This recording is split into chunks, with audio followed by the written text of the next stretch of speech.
Hey guys, this is Matt, and I'm here to talk with Victor about our feelings of the upcoming movie The Last Airbender, which is based on the cartoon series from Nickelodeon called Avatar: The Last Airbender. And he and I were just big fans of the show, so we're here to talk about our expectations and just our feelings of the series in general. So welcome to all of you, and here we go. And I should warn everyone that we are going to spoil anything we'd like to spoil, from first season to last season, and that will probably carry over to the movie on certain plot points, so be warned. This is probably a video for fans. Yeah, definitely. Okay, so if we want to get started, we can talk about our favorite episode. I'll let you say yours first if you want, Victor. Sure. Speaking of season 1, then, which is what encompasses the movie that's coming out in July, King of Omashu, because everyone loves Boomy. If they don't put Boomy in the movie, we're all going to be upset. Yeah, I agree. As for the series in general, basically, the Toph-centered episodes I'm really a fan of. I mean, Toph is probably my favorite character there. And Sokka's Master, especially in Season 3, was a great episode. That is a good one. Yeah. For Sokka and just for that character of the swordsman. Yeah, that is a good one. I thought it was cool. I have the DVD releases of all 3 seasons because I just love the show so much. And it's actually interesting, the guy that they have do all their choreography for, they based that character around him. I think in real life his name is Sifu Kisu or something like that. And the character is actually based on, around him, even appearance-wise. It's cool. No, I didn't know that. Yeah. That's one of my favorite episodes as well. My favorite episode from Season 1, though, I think, is maybe The Storm, because that's the one where we got to learn what happened to Aang, how he got stuck in the ice ball, and also learned a little bit more about Zuko, who's my favorite character. Yeah, and Zuko is a good character. I can't believe I forgot him for a few seconds there, but yeah. Yeah, that was a good one.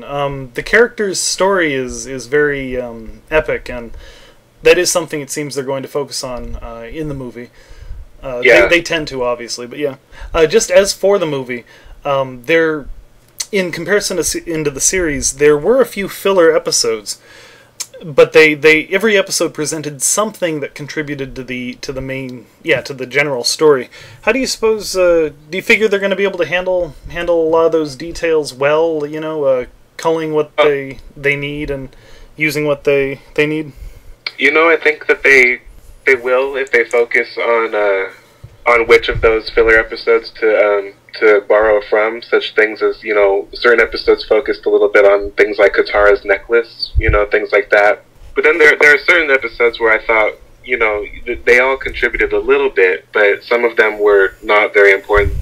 There was one, I think I've only seen it once. It was called The Great Divide, I think. It was sort of like their version of the Grand Canyon, and it was just kind of a useless episode. I really forgot about it until recently. I saw a little bit of it the other day on Nickelodeon.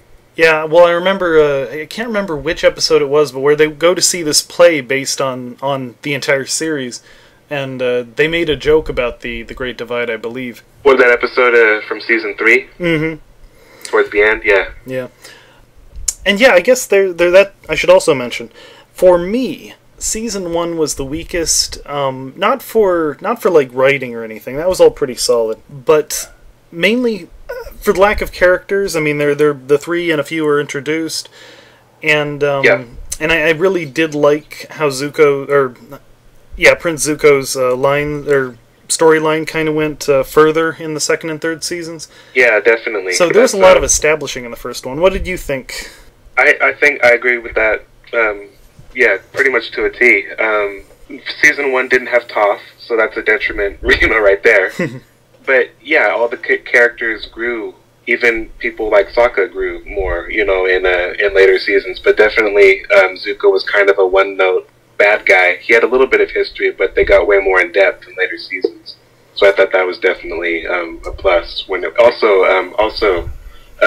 almost forgot about Azula comes in after Season 1, so that picks up Yeah, this is actually, it's kind of unique. A lot of shows tend to suffer when you start adding on a bunch of characters because they're just adding them on to make new toys. With Avatar, the characters really did enhance it. It's not that Aang, Sokka, or Katara were bad characters or boring, really. Even Aang, who, you know, he's got all the standard handicaps as a character that the hero has, you know, but he still manages to be interesting. But the characters added to it, and I found that unique. Yeah, no doubt.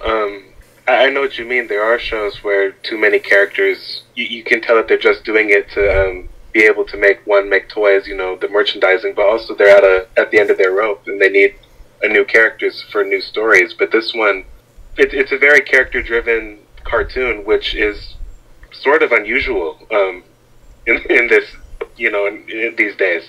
I'm a huge cartoon fan, but not lately, because there just aren't many cartoons of this level anymore. So it was, you know, fun to have this show around while it was. The characters are really unique. I love them. Yeah. Now, speaking of characters, in regards to the movie, you know, there of course been all the controversies in casting and whatnot, but my but my big thought is on the CG characters, which are really just the animal characters. We've seen very little of them. They look a little, to me, well, they look cartoony a little bit. That might just be because of how it looks in the trailers. I've seen some trailers where it's not as good as the final product. What did you think?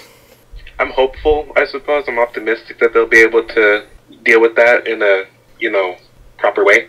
Yeah. But at the same time, even if they're not so great, I think I could still like the movie if they succeed in other areas, such as, you know, story and characterization. And at this point, another criticism, I know a lot of people have talked about the casting and the races and everything, but for me, I'm just not sure if they're all good actors. I don't know any of these people, you know, really, so I don't know if they're good actors or not, and that's my concern. Yeah, child actors are extremely iffy in any movie you're gonna do, and yeah, so I'm willing to give them a lot of slack on that, actually. I mean, they had professional voice actors for the cartoon. They're having to put people in those shoes now. That's going to be difficult. I'm willing to give those kids some slack.